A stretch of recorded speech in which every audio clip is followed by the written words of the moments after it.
Well, today's project is a little different. I decided to do for this car what I did for the 73 convertible and install an engine coolant overflow tank. The idea is rather simple. As the radiator gets filled with warm coolant, the coolant will expand. As it expands, this builds up pressure in the radiator. Radiator cap, usually around 14 or 15 pounds of pressure, is spring loaded in such a manner that it will move up a little bit, and the pressure is relieved through a small hole at the bottom of the inside neck here and goes to an overflow tube. And the design of these vehicles from the factory back in the old days was such that the excess coolant was simply dumped to the ground. When the engine cooled off, the coolant would contract a bit and it would suck air in to relieve the vacuum in here, but then you have a gap in the radiator of no coolant. Not a huge amount, but why waste it? I'd rather have the coolant in here as full as possible. And if it has excess fluid, put it somewhere that it comes back. And that's what the overflow tank does. This is a stainless steel cylinder style. They come in aluminum also and all kinds of plastic. Now this car didn't come with an overflow tank originally. I don't even know if it was an option. So what I did is I got this from CJ Pony Parts, and the critical parts are the lid. And if you look down above, you see a small metal pipe at the very top. That is the vent tube. That goes way down to the bottom of the tank. So as coolant comes in, this will allow air inside the tank to escape so it doesn't build up pressure. If it gets too much coolant and this can't hold it all, then the excess coolant will come out that way. And as the coolant cools off, there's a tube going from the radiator down to another connector at the bottom that will put the excess fluid in here, and the level goes up, goes down, up and down. So as this sucks in air, it now is going to be sucking in coolant. Connected between here and that neck is 5/16 inside diameter rubber line. Now this is fuel line. It works fine for coolant. It's overkill. Now, speaking of rubber lines, the bottom tube connectors of this unit are not 5/16, they're 1/4 inch. So I have some real simple vacuum line, 2 pieces. One piece will go to the fill connector that will connect to the fuel line using a size adapter. I'll show you how that happens. The other one is going to go in the overflow or vent tube. So if coolant does come out, it doesn't splash inside this nicely painted valence. Rather, this is going to hang down below there and it won't get anything on the car. So to do this, I start with a can of silicone spray, because these are going to be some very tight fitting rubber pieces. Silicone helps keep it from being more difficult than necessary, but there's a downside to silicone. You don't want this anywhere near a painted surface or anything you plan to paint in the future. Silicone is somewhat hard to get off chemically, and if you try painting on top of it, it'll be a mess. So I come over here, give it a little spray. It takes almost nothing. This stuff really works good.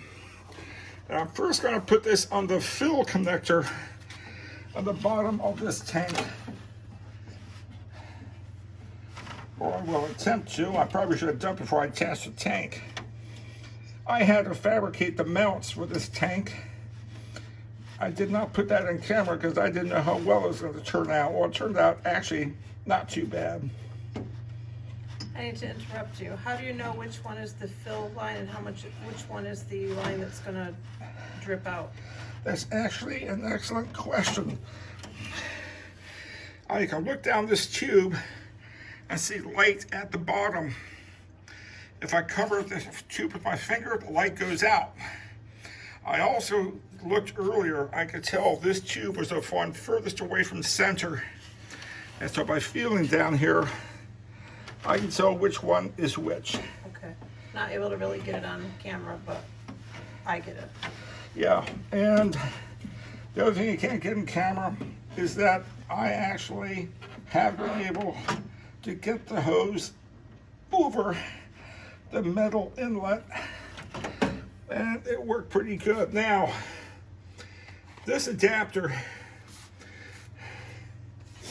I've seen these as 2 and also T3 position adapters. Being that this is a 2-position adapter makes this very, very easy. If I can get it open. I'm going to ask another stupid question. Since that's got to get connected to that bottom piece you just put on, and ultimately this piece, why didn't you load that all up first before you connected it to the bottom? Because I want to show how not to do it. Okay, just checking. Actually, that's what got in the way of my hand. So what I have here is a connector that goes 3/16 quarters, 5/16 or something like that. So, or actually it looks like it's quarter to 5/16 to 3/8. So it's really tight in there. Now, I could use silicone. You know what? With silicone, I can slip it over here. What I'm going to be wanting to do is to cut this piece away. That's a very small diameter. When I cut away, I'm hoping it's a bigger diameter. I need to get behind you. Are you paused? No. Good. So I could use a razor blade, but I use diagonal cutters because that's what I came across first. And I gotta simply cut. And then I'm gonna hog out. Did you get hit? Battle damage. Joe got hit.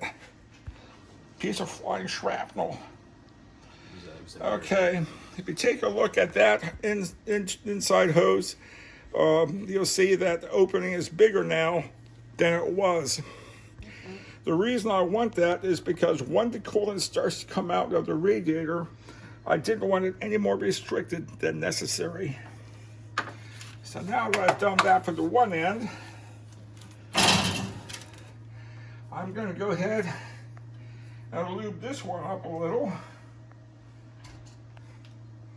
And again, a little tiny bit is all it takes. And push it in as far as I can on this adapter. Now, for the fuel line piece of it, I want to make sure that'll fit, and it will. And here, as before, I'm going to cut the excess piece. Let's see, where's Joe, so I can make sure I hit him again. Sunglasses on. All right, so you didn't do, the first piece you did was the one that drips to the road if you do have any excess. Yes. That's what I was asking. Why didn't you fit it? You did do it the right way right now. Okay. Well, I don't know if I did it the right way. I'm doing the way that works. I didn't know why you didn't connect it all before you connected it to the bottom, but you are doing it. The first one you connected was... That was probably just easy enough to slow. Yeah, I gotcha. But I was thinking the same thing. I probably would have done that first. I gotcha. I wouldn't have done any of this, so I don't know any of it. Anyone thinks they can do it better, feel free to get your own Mach 1. Okay, so here, Come on, man. I am going to run this hose between the radiator and the air conditioning condenser. That way, it is naturally out of the way of anything I might be working on later. At least I hope so.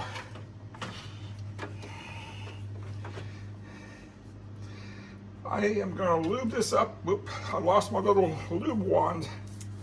Don't do it over paint. You said.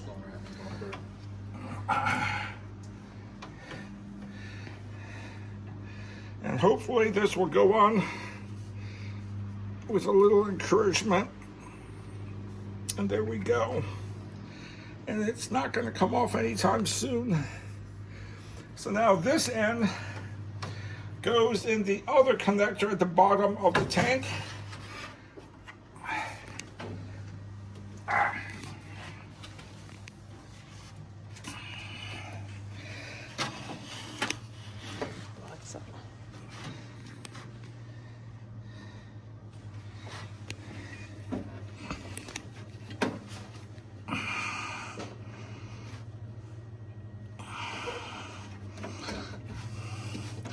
Let me have you pause for a moment. Well, off camera, it took a little bit longer for me to hook up the lower tubing underneath the overflow tank than I thought I should or might. It was embarrassing. How come? Anyway, I have it routed at the bottom, and this line I have routed up above. And the idea is to cut it to fit to replace the old overflow tube. So I use a pair of pliers. Oops. Why won't that blow off? Because it's not under pressure. It'll force coolant into the tank. The tank vents to the atmosphere. So it's never under pressure. Isn't this under pressure? So it Underneath, should. but not above. This is going above the seal. The seal goes on the inner part of this neck. It keeps the pressure beneath it, Okay. not above it. So it's keeping anything from going on, basically. Okay. Okay, so with that, all that remains is for me to put coolant in here, top it off, put this on, put that cap on, put the tools away, go for a test drive, all boring stuff. So I'm not gonna worry anybody about all that. This is all easy stuff now. Bye-bye.